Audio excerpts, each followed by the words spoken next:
بسم اللہ الرحمن الرحیم۔ آج ہم یوم عاشورے کے روزے کی فضیلت جاننے والے ہیں۔ ماہ رمضان کے روزے کی فضیلت سے پہلے عاشورے کی روزے کی فضیلت تھی۔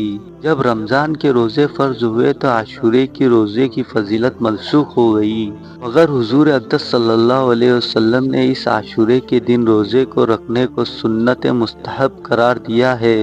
مجھے اللہ تعالیٰ کی رحمت سے امید ہے کہ جو شخص عاشورے کے دن کا روزہ رکھے گا اس کے پچھلے ایک سال کے گناہ کا کفارہ ہو جائے گا۔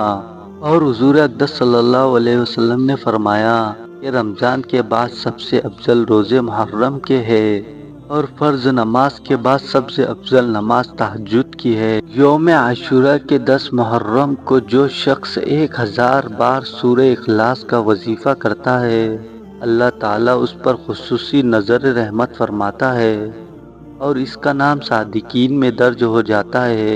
اور ایک حدیث میں فرماتے ہیں، محرم کے ہر دن کا روزہ ایک ماہ کے روزے کے برابر ہے۔